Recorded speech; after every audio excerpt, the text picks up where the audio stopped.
જ્યારે એક વહુની સહનશીલતાની હદ પૂરી થાય છે ત્યારે તે ઘરની મર્યાદા નથી તોડતી પણ અન્યાયની પરંપરા તોડે છે. જુઓ કાંચીની આ વાર્તા, જેણે એક જ શબ્દમાં સાસુનો અહંકાર ઓગાળી દીધો હતો. સાંજનો આછો અંધકાર આખા ફળિયામાં ફેલાઈ રહ્યો હતો અને ઘરના ઉંબરે ઊભેલા સાસુમાના ચહેરા પર ગુસ્સાની લાલી સ્પષ્ટપણે દેખાઈ રહી હતી. આકાશમાં પક્ષીઓ પોતાના માળા તરફ પાછા ફરી રહ્યા હતા, પણ આ ઘરના આંગણે તો એક નવું જ તોફાન આકાર લઈ રહ્યું હતું. કાંચી જેવી ઘરે પાછી ફરી કે તરત જ સવાલોની ઝડી વરસી પડી. ક્યાં ગઈ તી મહારાણી? તને ખબર નથી આજે નાની વહુને રજા છે? તને ખબર તો છે કે આજે નાની વહુની રજા છે તો તેને ચા પાણી નાસ્તો કોણ બનાવી આપશે? અને આજે રજાનો દિવસ છે તો ઘરમાં કેટલું બધું કામ હશે. આ બધું કામ કોણ તારો બાપ કરવા આવશે? સાસુના આ છેલ્લા શબ્દો કાંચીના કાનમાં ગરમ તેલની જેમ રેડાયા. અત્યાર સુધી જે દીકરી વહુ બનીને બધું જ સહન કરતી હતી, તેના ધૈર્યની સીમા આજે વટાવી ગઈ હતી. તેણે સ્થિર નજરે સાસુ સામે જોયું અને અત્યંત શાંત પણ મક્કમ જવાબે વળતો પ્રહાર કર્યો. કેમ માજી, તમે તો કહો છો ને કે આ ઘરમાં કોઈ કામ જ નથી? તો મેં વિચાર્યું કે નવરા શું કામ બેસવું, થોડું બહાર ફરીને આવતી રહું. હું આ ઘરની નોકરાણી નથી કે તમારી અને તમારી નાની વહુની સેવા કરું. અને એક વાત કાન ખોલીને સાંભળી લ્યો, આ તમારી વેંત જેવડી લાંબી જીભડીને કાબૂમાં રાખજો. આજ પછી જો ક્યારેય મારા બાપનું નામ લીધું છે ને તો મારા જેવી ભૂંડી બીજી કોઈ નહીં હોય, સમજ્યા? કાંચીના આ શબ્દો સાંભળી સાસુમાં સ્તબ્ધ થઈ ગયા, કારણ કે 10 વર્ષના આ સંબંધમાં કાંચીએ ક્યારેય અવાજ ઊંચો કર્યો નહોતો. કાંચીના શબ્દોમાં વર્ષોથી દબાયેલું દુઃખ અને અપમાન આજે લાવા બનીને બહાર નીકળી ગયું હતું. પિયરના સંસ્કારોના નામે મૌન રહેવું તેને હંમેશા ગૌરવ લાગતું હતું, પણ પિતાના માનમાં આવેલી આંચે એને સિંહણ બનાવી દીધી હતી. તે જાણતી હતી કે જો આજે તે નહીં બોલે ને તો આ જીવનભરનો અન્યાય ક્યારેય અટકશે નહીં.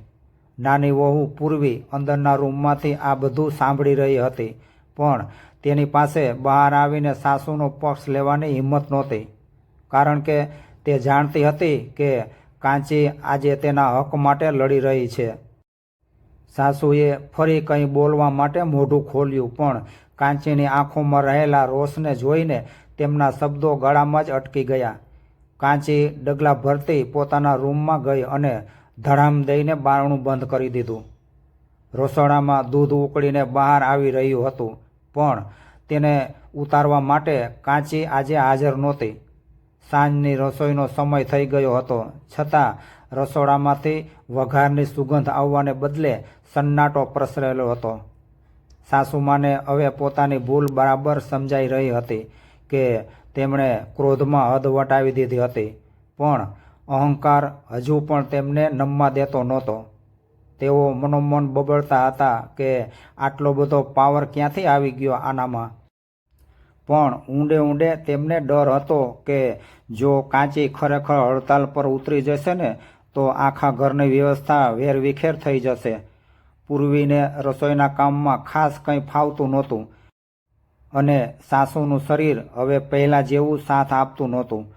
કાંચી રૂમની અંદર બેસીને પોતાના જીવનના પાછલા વર્ષોનો હિસાબ માંડી રહી હતી કે તેણે પોતાનું બધું જ આ ઘરને સમર્પિત કરી દીધું, પણ બદલામાં તેને શું મળ્યું? ફક્ત અપમાન અને બીજાની સેવાની અપેક્ષા. હવે સમય આવી ગયો હતો કે તે પોતાની મર્યાદાઓ અને પોતાના હકોની નવી લક્ષ્મણ રેખા દોરે. ઘરની શાંતિ ડહોળાઈ ગઈ હતી, પણ કદાચ આ તોફાન જરૂરી હતું, જેથી વર્ષોથી જામી ગયેલી અન્યાયની ધૂળ સાફ થઈ શકે. આટલું બોલીને કાંચી સીધી જ પોતાના રૂમમાં જતી રહી અને અંદરથી દરવાજો બંધ કરી દીધો. રસોડામાં વાસણોનો ખડખડાટ અને સાસુનો બડબડાટ ચાલુ જ રહ્યો, પણ કાંચીના મનમાં આજે એક અજીબ શાંતિ હતી. તે પલંગ પર બેસીને શૂન્યમાં તાકી રહી હતી. બહારથી આવતા કકળાટના અવાજો હવે તેને વિચલિત કરી શકતા નહોતા. વર્ષોથી તે આ ઘરમાં એક યંત્રની જેમ કામ કરતી હતી. વહેલી સવારે 5 વાગ્યે ઉઠીને રાતના 12 વાગ્યા સુધી તે આખા ઘરની મર્યાદા અને સગવડો સાચવતી હતી. ક્યારેય કોઈએ તેને પૂછ્યું નહોતું કે તું થાકી ગઈ છે કે તને કંઈ જોઈએ છે. તેના અસ્તિત્વની કિંમત માત્ર રસોઈના સ્વાદ અને ઘરની ચોખ્ખાઈ પૂરતી જ સીમિત કરી દેવામાં આવી હતી. નાની વહુ પૂર્વી નોકરી કરતી હોવાથી તેને હંમેશા વિશેષ છૂટછાટ મળતી હતી અને ઘરના તમામ કામનો બોજો કાંચીના ખંભા પર આવી જતો.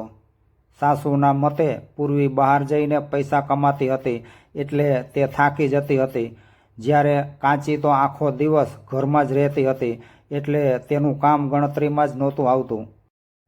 સાસુ તો હંમેશા નાની વહુના વખાણ કરતાં થાકતા જ નહીં અને કાંચીને અહેસાસ કરાવતા કે તે જે કંઈ કરે છે તે તેની ફરજ છે, તેમાં કંઈ નવું નથી.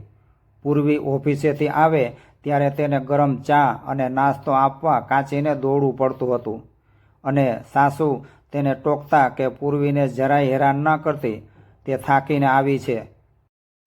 કાંચીને ઘણીવાર થતું કે શું ઘરના કામમાં કોઈ થાક જ નથી હોતો? શું આખો દિવસ રસોડાના તાપમાં ઊભા રહેવું અને બધાની ફરમાઈશો પૂરી કરવી એ મનોરંજન છે? પણ પિયરની મર્યાદા આડી આવતી હતી. તેને પિતાએ વિદાય વખતે કહ્યું હતું કે બેટા, સાસરીમાં ગમે તેવા સંજોગો હોય પણ સહનશીલતા રાખજે. કાંચીએ એ શબ્દોને પથ્થરની લકીર માની લીધા હતા, પણ આજે જ્યારે એ જ પિતાનું નામ અપમાનજનક રીતે લેવામાં આવ્યું ત્યારે કાંચીની અંદર છુપાયેલી સ્વાભિમાનની સ્ત્રી જાગી ગઈ હતી. પિતાનું નામ સાંભળતા જ તેની સહનશક્તિનો ડેમ તૂટી ગયો હતો અને વર્ષોથી જમા થયેલું પાણી આજે પૂરમાં ફેરવાઈ ગયું હતું. તેણે આજે પોતાની નબળાઈને ખંખેરી નાખી હતી.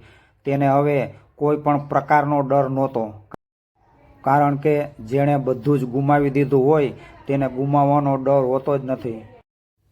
કાંચીએ મનોમન નક્કી કરી લીધું હતું કે હવે તે પોતાની કિંમત સમજાવશે. રસોડામાં સાસુ હજુ પણ મોટે મોટેથી બોલી રહ્યા હતા કે આજકાલની વહુઓને જરાય બોલાય એવું જ નથી અને જમાનો કેવો ખરાબ આવી ગયો છે. પણ કાંચીને મન આ બધું હવે વ્યર્થ હતું. તેણે રૂમની બારી ખોલી અને બહારના આકાશ તરફ જોયું. જે અંધકાર તેને ડરાવતો હતો તે આજે તેને હૂંફ આપી રહ્યો હતો. સાસુનો બબડાટ હવે ધીમે ધીમે ઓછો થઈ રહ્યો હતો અને તેની જગ્યાએ રસોડામાં વાસણો અથડાવાનો અવાજ આવવા લાગ્યો હતો. કદાચ સાસુ પોતે હવે કામ કરવા મજબૂર થયા હતા. કાંચીના હોઠ પર એક આછું સ્મિત આવી ગયું હતું. આ સન્માનની લડાઈ હતી અને તે જાણતી હતી કે તેની હાર હવે અશક્ય છે. શાંતિના ભોજન સમયે ડાઇનિંગ ટેબલ પર સ્મશાન જેવી શાંતિ હતી. ઘરના વાતાવરણમાં એક ભારેખમ દબાણ અનુભવાતું હતું, જે દરેક સભ્યના શ્વાસમાં વર્તાતું હતું. નાની વહુ પૂર્વી પોતાના મોબાઈલમાં મશગુલ હતી અને સતત સ્ક્રીન પર આંગળીઓ ફેરવી રહી હતી, જેથી તેને કોઈની સાથે આંખ મિલાવવી ન પડે. પણ તેની એકાગ્રતા વારંવાર તૂટતી હતી, કારણ કે રસોડામાંથી આવતી સુગંધ આજે ગાયબ હતી. સાસુ હજુ પણ ગુસ્સામાં ફૂંફાડા મારતા હતા અને તેમની નજર વારંવાર કાંચીના રૂમના બંધ દરવાજા તરફ જતી હતી. કાંચીએ આજે રસોઈ બનાવી નહોતી અને આખા ઘરની સ્થાપિત પરંપરાને એક જ ઝાટકે તોડી નાખી હતી. તેણે સ્પષ્ટ કહી દીધું હતું કે જેને ભૂખ લાગી હોય તે પોતાની રીતે જમી લે અને રસોડાના દ્વાર આજે બધા માટે ખુલ્લા છે, પણ પીરસવા માટે કોઈ હાથ તૈયાર નથી. આખા ઘરમાં પહેલી વાર આવું બન્યું હતું કે સમયસર થાળી પીરસાઈ નહોતી અને ટેબલ પર પડેલા ખાલી વાસણો ઘરની અરાજકતાની સાક્ષી પૂરતા હતા. સાસુના મનમાં ચાલતું હતું કે કાંચી હમણાં માફી માગવા આવશે અને કહેશે કે માજી, મારી ભૂલ થઈ ગઈ, ચાલો જમી લ્યો. પણ કાંચી આજે જુદા જ મૂડમાં હતી. તે રૂમમાં આરામથી બેસીને પોતાનું મનપસંદ પુસ્તક વાંચી રહી હતી અને તેને બહારની કોઈ પરવા નહોતી.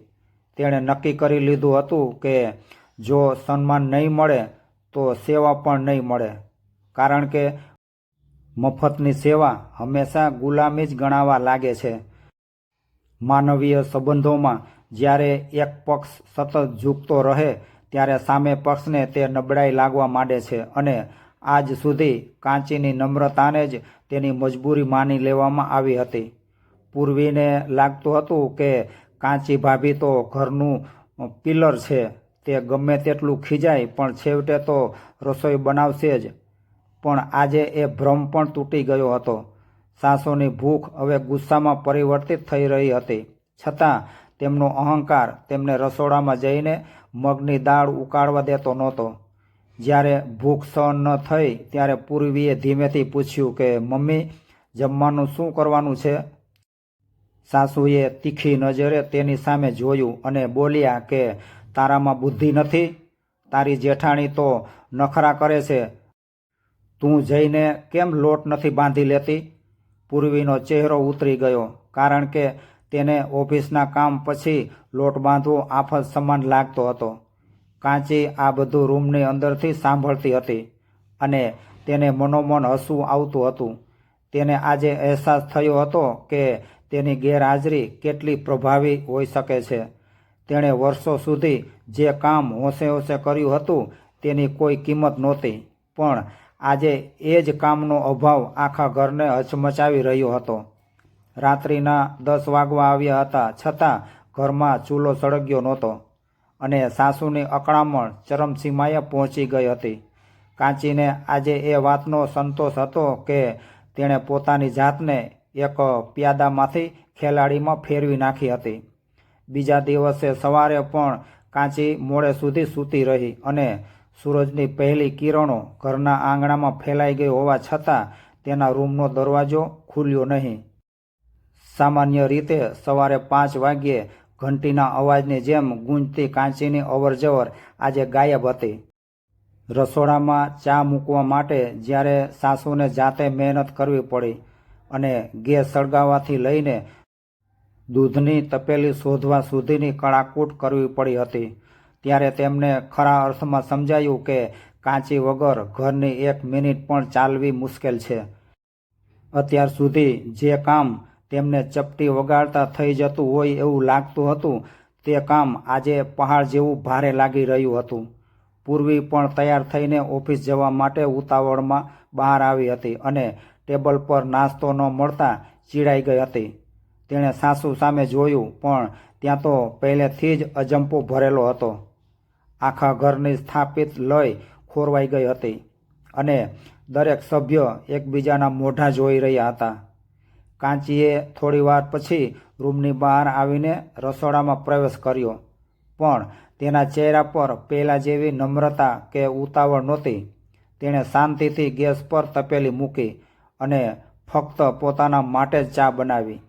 આ જોઈને સાસુનો પિત્તો ગયો અને તેણે ત્રાડ પાડીને કહ્યું કે આ શું વર્તન કરે છે કાંચી? તને દેખાતું નથી કે આખું ઘર ભૂખ્યું તરસ્યું તારી રાહ જુએ છે અને તું માત્ર તારા પોતાના માટે જ ચા બનાવે છે? કાંચીએ જરાય વિચલિત થયા વગર હસીને જવાબ આપ્યો કે આ તો હજુ શરૂઆત જ છે માજી. જો તમે મને ઘરની સભ્ય માનતા હો તો આજથી કામની વહેંચણી સરખી થશે, અને જો મને નોકરાણી જ માનતા હો તો મારો પગાર અને રજા અત્યારે જ નક્કી કરી લ્યો. સાસુ કાંચીનો આ અવતાર જોઈને સ્તબ્ધ થઈ ગયા, કારણ કે તેમને લાગ્યું હતું કે કાંચી થોડીવાર ગુસ્સો કરીને કે રિસાઈને શાંત થઈ જશે, પણ અહીં તો આખી બાજી જ પલટાઈ ગઈ હતી. કાંચીના અવાજમાં એક પ્રકારની ધાર હતી જે સાસુના અહંકારને આરપાર વીંધી રહી હતી. પૂર્વી આ બધું જોઈ રહી હતી અને તેને સમજાઈ ગયું હતું કે હવે તેના સુખ સાહેબીના દિવસો જોખમમાં મુકાઈ ગયા છે. સાસુને લાગ્યું કે કાંચી કદાચ વશમાં નહીં આવે, એટલે તેમણે સામું દબાણ લાવવાનો પ્રયત્ન કર્યો, પણ કાંચીએ પોતાની ચાનો કપ હાથમાં લીધો અને સોફા પર આરામથી બેસીને ચાનો એક એક ઘૂંટડાનો આનંદ લેવા માંડી. તેણે સાબિત કરી દીધું હતું કે તે હવે કોઈના ડર કે દબાણમાં આવવાની નથી. સાસુના હાથ ધ્રુજવા લાગ્યા હતા, કારણ કે વર્ષોથી જે સત્તા તેમણે ભોગવી હતી તે સત્તા આજે રેતીની જેમ સરી રહી હતી. ઘરના વાતાવરણમાં એક નવો જ વળાંક આવ્યો હતો, જ્યાં હવે જૂના નિયમો ચાલવાના નહોતા. કાંચીની આ મક્કમતાએ ઘરના સભ્યોને એ વિચારવા મજબૂર કરી દીધા હતા કે અત્યાર સુધી જેઓ જે ગૃહિણીને ગ્રાન્ટેડ લેતા હતા તે ખરેખર આ ઘરની કરોડરજ્જુ હતી. ઘરના પુરુષો પણ આ વિવાદમાં પડવા માગતા નહોતા અને અત્યાર સુધી તેઓ આ બધી માથાકૂટને સ્ત્રીઓના ઝઘડા ગણીને નજરઅંદાજ કરી રહ્યા હતા. પરંતુ જ્યારે ઘરની વ્યવસ્થા સાવ ખોરવાઈ ગઈ અને સમયસર જમવાનું કે પીવાનું ન મળ્યું ત્યારે તેમને પણ મધ્યસ્થી કરવી પડી હતી. કાંચીના પતિ અવિનાશને લાગ્યું કે તે કાંચીને સમજાવી લેશે, કારણ કે અત્યાર સુધી કાંચી તેની દરેક વાત માનતી આવી હતી. તેણે કાંચી પાસે જઈને થોડા નરમ અને થોડા અધિકારપૂર્વક અવાજે તેને સમજાવવાની કોશિશ કરી, પણ કાંચીએ રોકડું પરખાવ્યું કે જે દિવસે તમારા માતાએ મારા પિતાનું અપમાન કર્યું હતું તે દિવસે તમારી જીભ કેમ ન ઉપડી? જો તમે તમારી પત્નીનું સન્માન ન જાળવી શકતા હો તો તેની સેવાની અપેક્ષા રાખવાનો પણ તમને કોઈ હક નથી. અવિનાશ પાસે આ વાતનો કોઈ જવાબ નહોતો, કારણ કે તે જાણતો હતો કે કાંચી સાચી છે. તેને પહેલીવાર અહેસાસ થયો હતો કે મૌન રહેવું એ હંમેશા સમજદારી નથી હોતી અને પત્નીના સ્વાભિમાનની રક્ષા કરવી એ પણ તેની જવાબદારી હતી. સાંજ પડતા સુધીમાં તો ઘરનું વાતાવરણ સાવ બદલાઈ ગયું હતું.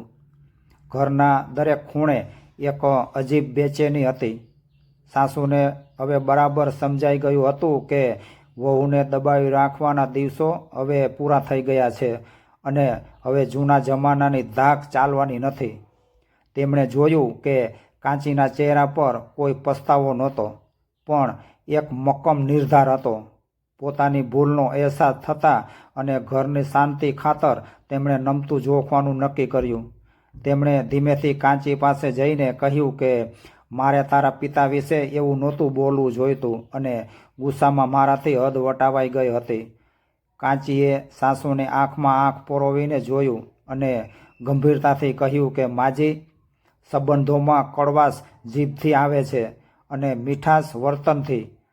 તમે મને વહુ નહીં પણ દીકરી માનવાની વાતો કરી હતી, તો દીકરીના પિતાનું અપમાન કેવી રીતે કરી શકો? કાંચીએ પોતાની વાત ચાલુ રાખતા સ્પષ્ટ શબ્દોમાં ચેતવણી આપી કે જો તમે મને માન આપશો તો હું તમને માથા પર બેસાડીને રાખીશ, પણ જો ફરી ક્યારેય મારા પિયર પક્ષનું અપમાન કર્યું છે તો આ ઘરના ઉંબરા મારા માટે કાયમ માટે બંધ થઈ જશે. સાસુએ નીચું જોઈને કાંચીની વાત સ્વીકારી લીધી, કારણ કે તેને સમજાઈ ગયું હતું કે કાંચી હવે એ ડરપોક વહુ નથી રહી જેને ગમે તે કહી શકાય. આ સંવાદે ઘરના પાયા હચમચાવી દીધા હતા, પણ સાથે સાથે એક નવી સમજણનો પાયો પણ નાખ્યો હતો. કાંચીના આ વલણે અવિનાશ અને પૂર્વીને પણ એ વિચારતા કરી દીધા હતા કે ઘરના કામ અને સન્માન એ કોઈ એક વ્યક્તિની ઇજારેદારી નથી, પણ દરેક સભ્યની સંયુક્ત જવાબદારી છે. તે રાત્રે રસોડામાં કાંચી અને સાસુ સાથે મળીને રસોઈ બનાવી રહ્યા હતા.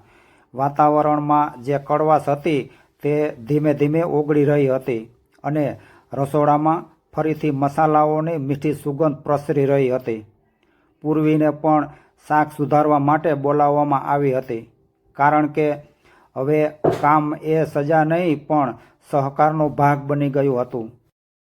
કાંચીના મક્કમ વલણે આખા ઘરની શિસ્ત બદલી નાખી હતી અને પિતૃસત્તાક જડતાને તોડીને સમાનતાના નવા કિરણો પાથર્યા હતા. હવે કોઈ કોઈને વગર કારણે દબાવતું નહોતું અને ટીકા કરવાને બદલે એકબીજાની મદદ કરવાની ભાવના જાગી હતી. દરેક વ્યક્તિ પોતાની જવાબદારી સમજતી થઈ ગઈ હતી અને ઘરના કામો હવે માત્ર કાંચીના નસીબમાં લખાયેલા નહોતા. રસોડામાં ચાલતી હળવી વાતચીત અને વાસણોનો મધુર રણકાર એ સાબિતી હતી કે પરિવર્તન આવી ગયું છે. કાંચીએ સાબિત કરી દીધું હતું કે સહનશીલતાની પણ એક મર્યાદા હોય છે અને જ્યારે વાત પોતાના સ્વાભિમાન પર આવે ત્યારે અવાજ ઉઠાવવો જ જોઈએ. મૌન રહેવું એ હંમેશા ગુણ નથી હોતો, પણ ક્યારેક અન્યાય સામે મૌન રહેવું એ પણ પાપ બની જાય છે. ઘર એટલે માત્ર દિવાલો નહીં, પણ ત્યાં રહેતા લોકો વચ્ચેનું પરસ્પર સન્માન છે કે જે હવે આ ઘરના દરેક ખૂણે અનુભવાતું હતું. સાસુને પણ સમજાઈ ગયું હતું કે વહુના હાથમાં જે વેલણ છે તે જો ઘર ચલાવી શકે છે તો તે ઘરના અન્યાયને રોકી પણ શકે છે. પૂર્વી પણ હવે કામચોરી છોડીને ઘરની જવાબદારીમાં પોતાનો હિસ્સો આપતી હતી. કાંચીના ચહેરા પર આજે એક ગૌરવશાળી તેજ હતું, જે સંગ્રામ જીત્યા પછીના યોદ્ધાના ચહેરા પર હોય. જે વહુને કાલ સુધી ઘરની નોકરાણી સમજવામાં આવતી હતી, તે આજે ઘરની સાચી મહારાણી બનીને ઊભી હતી, કારણ કે તેણે પોતાની મર્યાદા જાતે જ નક્કી કરી હતી. મહારાણી એટલે એ નહીં કે જે હુકમ ચલાવે, પણ એ કે જેનું અસ્તિત્વ અને આત્મસન્માન અડીખમ હોય. કાંચીએ પોતાની લડાઈથી આખા પરિવારને એક નવો દૃષ્ટિકોણ આપ્યો હતો. રાત્રિના ભોજન સમયે જ્યારે આખો પરિવાર સાથે બેઠો હતો, ત્યારે થાળીમાં માત્ર ભોજન જ નહીં, પણ એકબીજાના પ્રત્યેનો આદર પણ પીરસાયેલો હતો. ઘરની હવા હવે હળવી હતી અને દરેકના મનમાંથી એકબીજા પ્રત્યેનો ભાર ઉતરી ગયો હતો. કાંચીની આ ક્રાંતિએ સાબિત કર્યું હતું કે સ્ત્રી જ્યારે પોતાના હક માટે જાગૃત થાય છે, ત્યારે તે આખું ઘર બદલી શકે છે. પોતાના હક માટે લડતી સ્ત્રીઓની આવી જ દમદાર વાર્તાઓ જોવા માટે ચેનલને સબસ્ક્રાઇબ કરવાનું ભૂલશો નહીં. સન્માન દરેકનો હક છે. આભાર. જય શ્રી કૃષ્ણ.